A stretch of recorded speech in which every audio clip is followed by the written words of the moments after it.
Hi, my name is Tim Boyce, but my friends call me P-Dub. I spend my life writing, producing, and performing music. Like the Mafia, there's no getting out. These are the stories, anecdotes, and advice I've picked up along the way. I share them here with you in the hopes that they will delight, entertain, and inspire you. This is my Dubcast. Enjoy. You! Such a good song. It's so good. The singing, the musicianship. Let me see. That song is just masterful. Hold up. The song's called. All right, now I'm on there. What the song's called? What? Year of the Knife.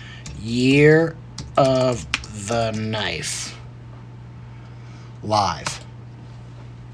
Not the one by Hate 5-6. Anything. It's so funny because I got the pointer on that one right now. I see skinheads going berserk. Look at this black and white one, even.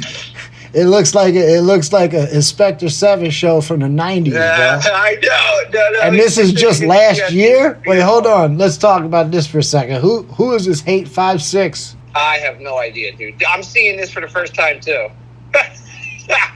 We're gonna have to click on that one next. Yeah, just because we're there. And also their shit comes up like there's a lot. Yeah, there's no Tears for Fears. Where are they at? Here they are. They're like 10th down on the list. Apparently this Year of the Knife got it going on, man. They look like well, they're obviously skinheads. Hopefully they're sharps. But we'll click on that in a minute.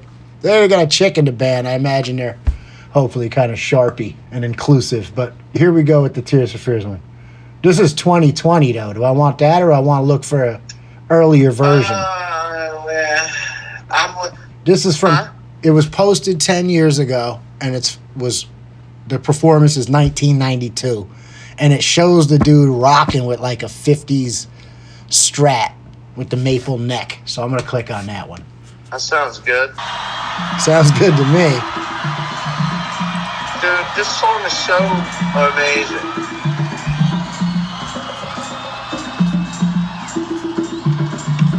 They got that little... I was just going to say Peter Gabriel vibe, and when you look on the right, the suggestive videos that come up is Peter Gabriel. This has that, like, that world music thing that was popping, in the 80s. Yeah. You had to have some South African style rhythms. I wonder which one that you found. It's old and very extended. Let's get into this guitar player. It sounds like it's one of the good versions. Holy shit! It is the lead guy is the guitar player. I told you. Oh, so in the video, then the other guy's probably playing a bass. Yeah, the other singer plays bass, yeah. Yeah, that's what I'm saying. I'm seeing it now. No, he's the bassist. I got it. He's a ripping bassist. No, I see that now. He's playing a Rickenbacker. Dude, everybody in that band is an outstanding musician. Oh, no, he's not playing a Rickenbacker. He's playing an active pickup.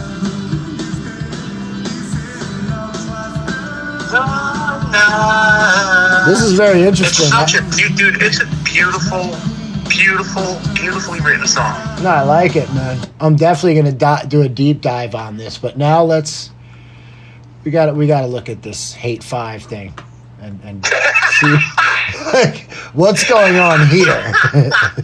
All right. I love it. Here we go. Oh boy, their logo is a hammer and sickle. Oh no! I mean, I'm neither here nor there with that. I really don't give a, But let's see what they're talking about here.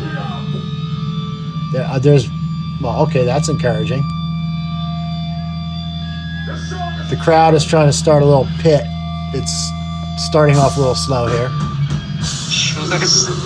Oh no, it's this kind of singing? No, I can't do this stuff. It's that like... Is it like screaming? No. That stuff I can kind of do. It's the Freddy Krueger, like, the horror movie guy voice. Like horror movie stuff? Like, that style. I hate this stuff. Yeah, no, I can't do it, that kind of singing. The music I can deal with. The music's kind of rocking. Hardcore music, hardcore kind of like metal hybrid. I can't do that kind of singing though. I can't. I hate it. Yeah, I can't You do have that. no idea. Like that shit has been in every genre, man. Remember, it was in like metal back in the day. I can't do it. And then it was in hardcore, and then it was like yeah, no, that one needs to die. So who do you got for a top overrated? Top overrated. Overrated? Yeah, or not top, but I know that's a tough question. But who would you? Who's an overrated guitar? Yeah, who would you call overrated? I have a few I could think of, and I have a definite runner-up that might be considered a shocker. What I call overrated.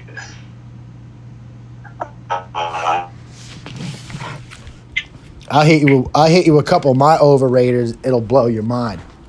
Yeah, let's hear. Well, one of my and this is, I'm a fan of the guy's music, but he's completely overrated. Kirk Hammett.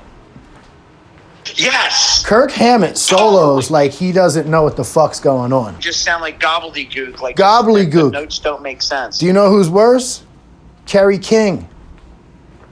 Yup. Kerry King from Slayer, they think he's a guitar god. The dude doesn't even know scales. There's so much dissonance. I mean, no, doing that, but you can do it with the speed and go up and down, but hit the notes that are actually in the scale of the key that you're playing in. See, those type of guitarists are why I love David Gilmour so much. He could play one note and fucking smoke all of them. He does, but I know. I mean, like, I love guys like that too, and all them dudes are special, but we're talking about them dudes like we said, from the Sex Pistols that can't do that, but can still make quite an impression. Yeah, I know. Overrated, Kerry King, Kirk Hammett. And as a runner-up, I know this is going to fucking hurt a lot of feelings. And again, as I've gotten older, I've grown to love this man's playing more. Stevie Ray Vaughan. And while I'm on that, Clapton, he got to go, bro. He's not that good. When anybody time I hear somebody go say he's the best, I cringe. Let's put it that way. Who, Stevie? Yeah. I don't mind someone saying he's the best, because let's technique we were talking about before. Yo, he's got technique, and he's got vibe. When it comes to the feel, he's one of the best. He's insane, but he does have technique, bro. Like, watch that man's hands when he's playing, bro. I think he deserves to be in the guitar greats. He's definitely in the conversation. Yeah, he's in the conversation, but he's not, like, you could name 20 guitar players right now in the next 60 seconds that are all technically better than him, you know? Technically better, but unlistenable. For example, taking Al Di Meola. Sit down and try to listen to an Al Di Meola song. Right. Like, his music doesn't make sense. It's it not sucks. Like appealing to that's why it's so fringe and niche. So that's why I don't say better. This goes back to the Pollock, Andy Warhol thing we were talking about, where it's like, I don't look at the technique. We were talking about you're a fan of technique. I am as well, but not as much. Well, I'm more of a fan of style. I'd rather listen to Stevie Ray Vaughan than Govan Guthrie, and I know Govan Guthrie is way better technically. But you know what I'm saying? Like, there's that whole argument that some of the guys that don't have the technique are unlistenable too, man. Because they suck. David Gilmour, he's an average player. Like, I could play David Gilmour. Who can't play a David Gilmour lick? That's basic guitar. But I'm just saying, feel-wise, that dude's the combination of notes he plays and the feel he achieves is no one sounds like him. Agreed. And again, this goes back to the Warhol thing now. You see, I'm not letting you off this Warhol hook, man. and I'm putting an honorable mention in for Jackson Pollock as well. Although I do agree with everything you said about the hype and the lack of technique. Although I believe that Warhol was intentionally trying to show a lack of technique. That was the gig. It was a punk rock thing in the fine art world where it's like, no, I'm not going to paint. Eric Clapton. I don't think Eric Clapton was the greatest guitar player, but there's people out there that say he's the best. I believe that Eric Clapton has been overhyped over time just due to, like, I even hate to say this because I love Cream. When you listen to him, you're not hearing anything you can't do. Like when I listen to But Eric that's what Clapton I'm now, saying. I'm not hearing anything I can't play. But if you and I shot back to 1966, right? We're just a guitar player kicking around and Jimi Hendrix comes along. Now, if you take a guitar player today, he's gonna be like, oh, Jimi Hendrix, he was all high and it was sloppy and playing. But in 1966, it's the same thing. It's not about the technique. This dude figured out a thing between, and he did have a technique that was obviously unorthodox and weird. Well, he bridged the guitar players up to the next level. His thing with the equipment choices to get that sound. Yeah. Cream was already out and had 2 albums before Jimmy even fucking put an album out, right? So they already had like this heavy sound, whatever. Jimmy came with this sound where it was like heavy, but dude, listen to his lead guitar playing in the year 1967 and listen to Clapton's playing in the same year. It's like Jimmy sounds like he's from fucking outer space, bro. Like it's not just the technique. Although for his day, that technique was pretty impressive. But if you put him up against a Wes Montgomery or something, I don't think he's as good as Wes Montgomery with technique back in I love Wes Montgomery. You see what I'm saying? No, but then put him against Eric Clapton, a guy who's on his playing field, and listen to them both. Here's an underrated one for you. Well, he's not underrated in the true purist guitarist circle, but in like for common folk, you say this name and they go, who? Chet Atkins. Oh, nobody says who when you say Chet Atkins. Get it. Well, come on. If you know Chet Atkins, you know he's a monster. Bite your tongue, man. If there's people right now, you ask your next door neighbor about Chet Atkins. Not everybody. My next door neighbor, straight up, he's 80. He's a Korean War vet. He knows who Chet Atkins is. Trust me. Or your other neighbor. I don't know. You know what I mean. Dude, the country gentleman, Chet Atkins. Forget about it. I can't even listen to that dude because it's just too guitar on fire, motherfucker. To listen to that guy makes me want to stop playing guitar. Isn't it beautiful? Because it's like, yeah, he was the guy that does the whole, like, there's orchestration. He's playing by himself, one guitar, one guy. He's one of my favorite underrated guitars. I take issue with you saying he's underrated. Well, he's not to people like you and me who've known about him all, like, you and I have been playing guitar for 3/4 of our lives. Like, we're Gen Xers. We know who he is. Dude, he's not even from our era, though. He's from our grandparents' era. But we grew up, we're that age. I was born in 70. I grew up hearing the 60s and the 50s doo-wop. If you go down to the local school and grab the average kid who's listening to like bubblegum pop and, drugged out, trap rap, whatever's hot right now. If they heard of Jimi Hendrix. No, they may have not.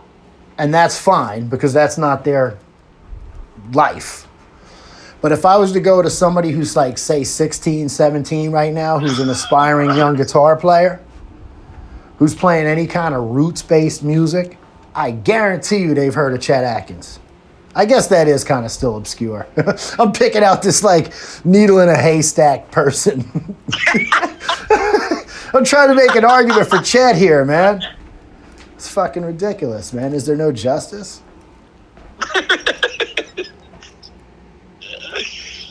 Fuck. Chet Atkins is one of my favorite guitar players. I'll tell you what, this popped into my head. I love his guitar playing. This goes back to my Jackson Pollock Warhol argument. Ace Frehley. Underrated? Completely. Yes, I agree. I'm glad you said that. You know why? Here's where I think the power is in Ace Frehley's prowess. Not necessarily his lead playing, which was fucking smoking, but there were other guitar. All the rhythm is Paul. Huh? All the rhythm is Paul. But I know he just paused. Let that sink in. I just found that out like a year or so ago. Paul's doing all them killer. All the riffs. The riffs is Paul. He writes the riffs. Ace was the lead, pretty much. Almost. Well, then Paul gets a nod for underrated because when I think of Kiss, I think of revolutionary riff writing. Riffs, yeah. Dude, the riff, if you think of some of the Kiss songs. Here's how I found out. Okay, so I read his autobiography. I actually listened to it on my walks, the audio version. It's him reading it, so it's kind of cool. He's very arrogant. He did everything. He's the genius, whatever. Paul? But the point is, he's talking about the songwriting and all this. So after that, I'm all pumped up. I'm on YouTube. I'm like, yeah, Paul Stanley. Let me Google him. So he comes up as on a Gibson produced video. So he's playing guitar on this video on behalf of the Gibson Guitar Company, you know, to show you the bitchin' tone of this Les Paul, right? And it's just him with an amp sitting down, and they roll the camera, and he starts playing all the riffs. And I go, holy shit, he wrote those. You can tell when he's playing them that he was the architect of the rhythm stuff, not the lead shit. The rhythm shit, which was the bedrock of their songs. And you see... Dude, if you listen to those Kiss songs, dude, the rhythms are insane. He's ripping. The reason I think Ace is underrated, though, is the same thing with the Pollock thing. Just the level of joy. Like, when you listen... Because he's not that great of a player, but he's killing it. So when you listen to Ace's solos, you're like, I could actually do that. But this guy's actually killing it, and he did it and laid it down on record, and he's profiting off of it. Like, I could do that, but I didn't do it. This guy did, and I'm loving it. Yeah. Yeah, he put down some memorable leads for us. There's no doubt. God, forget about it. But like when I think of Kiss as a whole, overall, it's the riff that I'm like, you know, that's what's banging my head. Insane. That Simple Minds one you came with, that threw me for a loop. That's crazy. I'm doing a deep dive with Simple Minds and Tears for Fears this week, dude. Believe that. So funny. Listen to the drums for Simple Minds. There's that song "Alive and Kickin'." Alive and Kickin'. It's a great tune. I'll check it. So listen to the drums in it. Maybe even find them playing like a live performance of them doing "Alive and Kicking," and pay attention to the drummer. How fucking sick the beat of that song is. The other day, I posted something about Peter Gabriel on my Facebook. And I posted that, oh, wow, a lot of times when I listen to Peter Gabriel, his melodies, like the lead melodies, whether it's his singing or whether it's like a keyboard going on in the background, they remind me of bagpipe melodies, right? Kind of that droning, you know, dee-dee-dee-dee-dee-dee kind of fucking vibe. Right. And someone's response in the you know how there's always a guy in the comment who don't want to talk. He just want to come in with some like confrontation. He's like, Peter Gabriel, that cat's so overrated. I'm like, how is Peter, like, I'm not a huge Peter Gabriel fan at all, dude. I can't even tell you the titles of his albums. But to say that dude from Genesis who went solo and did all this innovative shit with music and video, like, he's a creative human being. How the hell you call a dude like that overrated? As an artist, do you understand how hard you have to work? He wrote some of the most memorable hits of the 80s. But also he had that whole period where he was innovating with his videos at the same time. Talk about innovation. Now, granted, at that point the music wasn't that great, but the first ever claymation videos of Peter Gabriel. Dude, how many hours? Okay, how many hours a week do you work? How many hours a night do you sleep to be creating at that level? Right. That's what I'm saying. Right. Like when the dudes are actually not overrated. I would never call Peter Gabriel overrated. I love him. For people that are overrated, when they say they're overrated, it's just a ridiculous notion. Someone comes to you and tells you Miles Davis or Carlos Santana is overrated, you're going to laugh at them. Columbia Records is pretty good, pretty much, man. They're very tight with their roster. Very tight with their roster. Columbia is. They always have been. They seriously are, man. Yeah. Check artists on Columbia, for real.